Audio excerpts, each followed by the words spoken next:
আপনারা কারা কারা একা একা যখন নামাজ পড়েন, নফল হোক সুন্নত হোক বা ফরজ হোক, যখন নামাজ পড়েন প্রায় রাকাতে সূরা কুল হুয়াল্লাহ পড়েন কারা কারা? একটু হাত তোলেন তো। আচ্ছা, হাত নামান। খুশি হয়ে হাত তুলছেন, মনে করছেন প্রশংসা পাবেন। প্রশংসা না, বরং একটা বদনাম পাওয়ার ভয় আছে। এই টাইপের আমলগুলো আমরা পড়ি খুব তাড়াহুড়া করে, যেমন সুবহানাল্লাহ 33 বার, আলহামদুলিল্লাহ 33 বার, 5 ওয়াক্ত নামাজের পরে আল্লাহু আকবার, আছে না নাই? এগুলো সাধারণত কিভাবে পড়ে মানুষ বলেন? আমরা তো সবাই এ রোগের রোগী। কিভাবে পড়ি আমরা বলেন? সুবহানাল্লাহ সুবহানাল্লাহ সুবহানাল্লাহ সুবহানাল্লাহ সুবহানাল্লাহ সুবহানাল্লাহ সুবহানাল্লাহ। আমি যদি এখন মেজো ভাইকে বলি, ভাই আল্লাহ আপনার ভালো রাখুক, ভালো আছেন ভাই, কি হয়েছেন, আমি যদি তাড়াহুড়া করে কথা বলবো, উনি বলবে লোকটার কি মাথা কোনো সমস্যা হলো কিনা। কারণ আমি একটা মানুষের সাথে যখন কথা বলবো, এমনকি ওনার প্রশংসা, সুবহানাল্লাহ মানে আল্লাহর পবিত্রতা বর্ণনা করা, এটা আলহামদুলিল্লাহ মানে আল্লাহর প্রশংসা করা। তো আপনি আল্লাহর প্রশংসা, আল্লাহর গুণকীর্তন করতে গিয়ে যদি বলেন যে উনি খুব ভালো মানুষ, উনি এটা করে, উনি সেটা করে, আমি তাড়াহুড়া করে বলবে যে কি ব্যাপার ভাই, আপনারা কেউ দৌড়ায় নাকি? তো আপনি সুবহানাল্লাহ আলহামদুলিল্লাহ যদি তাড়াহুড়া করে পড়েন, তো এই সুবহানাল্লাহ আলহামদুলিল্লাহ যে মর্যাদা আপনার পাওয়ার কথা, তাড়াহুড়ার কারণে সেই মর্যাদা পাবেন না। মহব্বতের সাথে পড়বেন, অর্থ বুঝে, সুবহানাল্লাহ সুবহানাল্লাহ সুবহানাল্লাহ আলহামদুলিল্লাহ আলহামদুলিল্লাহ। কোয়ালিটি মেনটেন করবেন। দেখেন, আমাদের মুসলমানদের, গোটা দুনিয়া জুড়ে মুসলমানদের একটা বড় ত্রুটি হলো যে আমরা আজকাল কোনো কাজে, সেটা দুনিয়ার কাজ হোক আর আখিরাতের কাজ হোক, সব কাজেই আমরা তাড়াহুড়া করে কোয়ালিটিটা নষ্ট করে ফেলি, আমরা কোয়ালিটিটা ঠিক রাখি না। আমার আফসোস লাগে অমুসলিম প্রধান দেশগুলোতে যখন যাই বা তাদেরকে যখন দেখি যে তারা কাজের মধ্যে কোয়ালিটিটা ঠিক রাখে, যেটাই করে কোয়ালিটি ঠিক রাখে, অথচ এই নির্দেশ আমাদেরকে আমাদের রাসূল দিয়েছেন, ইন্নাল্লাহা ইউহিব্বু ইযা আমিলা আহাদুকুম আমালান আইয়ুতকিনাহু।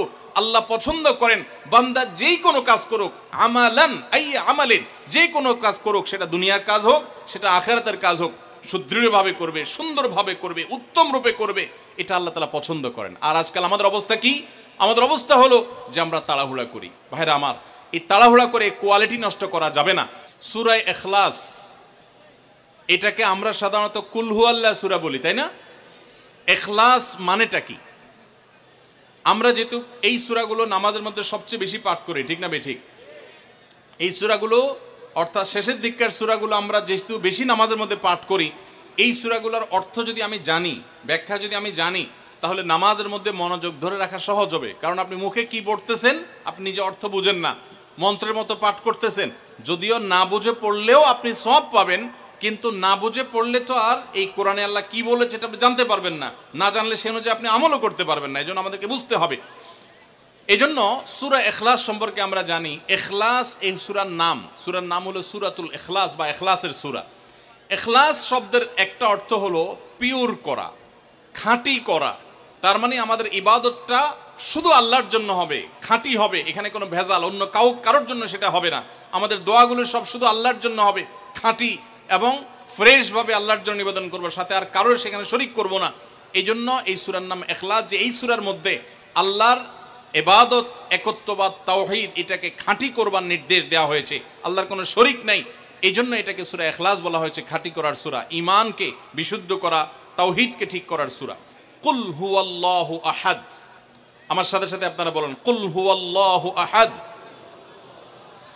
আল্লাহুস সামাদ লাম ইয়ালিদ ওয়া লাম ইউলাদ ওয়া লাম ইয়াকুল লাহু কুফুয়ান আহাদ।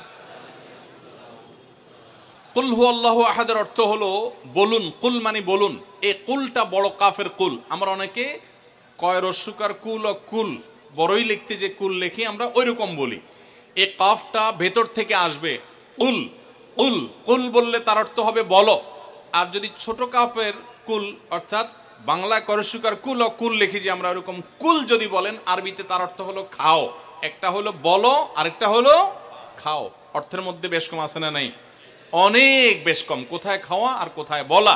এই জন্য এই কফটাকে একটু শুদ্ধ করার চেষ্টা করতে হবে। কুল ভিতর থেকে, কুল কুল হুয়াল্লাহু আহাদ। এর অর্থ কি?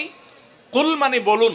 আল্লাহ তাআলা তার রাসূলকে বলছেন, হে রাসূল, আপনার ভেতরে যে বিশ্বাস আছে তাওহীদের প্রতি, সেই বিশ্বাসকে প্রকাশ করে বলুন, হুয়াল্লাহু, হুয়া মানে তিনি, আল্লাহ মানে তো আল্লাহ, বলুন যে তিনি আল্লাহ, আহাদ মানে একক, অদ্বিতীয়, তার কোনো শরিক নাই, তার কোনো অংশীদার নাই, তিনি একক, বংশ পরিচয়ে তার থাকার প্রশ্নই ওঠে না। যিনি একক, যিনি অদ্বিতীয়, যার কোনো শরিক নাই এবং যার কোনো পার্টনার নাই, যার কোনো ফ্যামিলির সদস্য নাই, যিনি একক, তার বংশ পরিচয় জানতে চাওয়া এটা মূর্খতা এবং অজ্ঞানতা।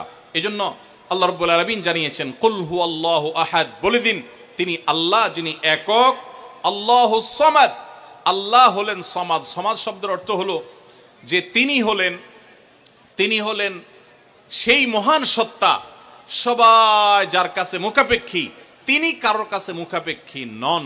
সমাদ মানে হলো যিনি অমুখাপেক্ষী, যিনি কারোর মুখাপেক্ষী না। পৃথিবীর সকল সৃষ্টি তার মুখাপেক্ষী, তিনি কারোর মুখাপেক্ষী না।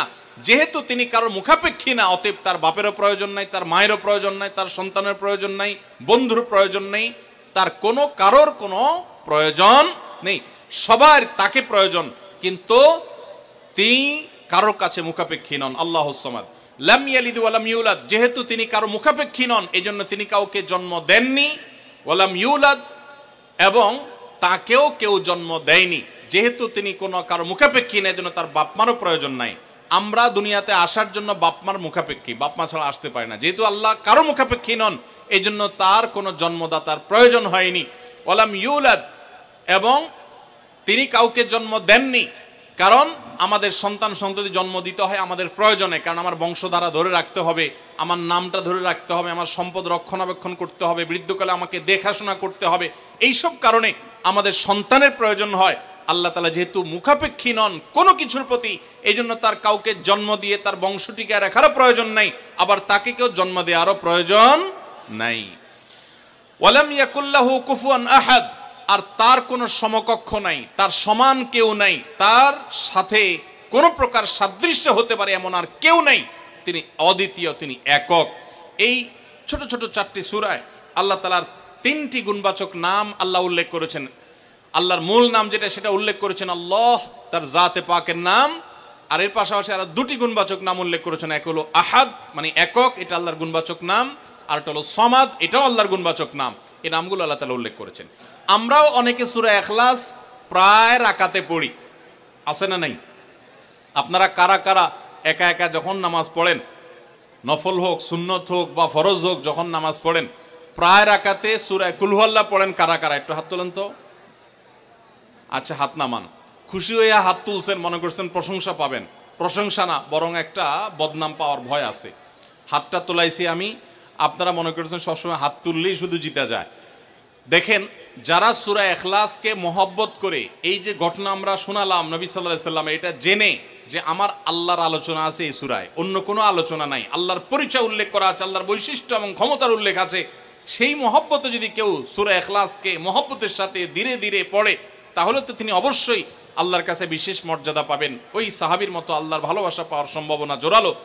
তবে আমাদের বেশিরভাগ মানুষ কুল হুয়াল্লাহ সূরা দিয়ে নামাজ পড়ে নামাজ শর্ট করার জন্য। ঠিক না বে ঠিক? তাহলে এবার যদি আমি বলি কারা কারা নামাজ সংক্ষেপ করার জন্য কুল হুয়াল্লাহ সূরা দিয়ে নামাজ পড়েন, তাহলে দেখা যাবে হাত ওইগুলো আবার উঠছে। তাহলে সংক্ষেপ করার উদ্দেশ্যে সূরা কুল হুয়াল্লাহ পড়লে সেটার কারণে আল্লাহর কাছে সওয়াব পাবেন না, বরং আপনার নামাজের মর্যাদা আরো কমবে। নামাজ কি সংক্ষেপে করতে হয় না লম্বা সময় নিয়ে করতে হয়? আমরা খাওয়াটা খুব ধীরে সুস্থে খাই, ঘুমটা খুব ঠান্ডা মাথায় যাই, কাজকাম খুব ঠান্ডা মাথায় করি, শ্বশুরবাড়ি গেলে খুব আস্তে ধীরে যাই, সব কাজগুলো আমরা ধীরে সুস্থে করা পছন্দ করি। শুধু নামাজের বেলা আসলে, জিকির তসবির বেলা আসলে আমরা 4G 5G গতিতে, তুফান মেইলের গতিতে যত তাড়াতাড়ি সম্ভব করার চেষ্টা করি। সব জায়গায় গতি ভালো না, মোবাইলের নেট স্পিডের গতি ভালো বুঝলাম, কিন্তু তেলাওয়াত যে যত ধীরে ধীরে করবে, নামাজ যে যত আস্তে আস্তে পড়বে, আপনি মসজিদে লক্ষ্য রাখবেন, আপনার মসজিদে যেই লোকটার নামাজের সবচেয়ে বেশি সময় লাগায়, যেই লোকটার 2 রাকাত নামাজে সবচেয়ে বেশি সময় ব্যয় করে, আপনি নিশ্চিত ধরে নেবেন এই লোকটার নামাজি হিসাবে তত আল্লাহর কাছে প্রিয় এবং শ্রেষ্ঠ। অতএব সময় নিয়ে নামাজ পড়বো তো ইনশাআল্লাহ। আমাদের অনেকেরই তাড়াহুড়া করে নামাজ পড়ার স্বভাব আছে ভাইরা, ভালো না এটা। যাই হোক, তো সূরা ইখলাস আমরা এটাকে সংক্ষেপ করার জন্য পড়বো না, মহব্বত করার জন্য পড়বো আজ থেকে, ঠিক আছে তো ইনশাআল্লাহ।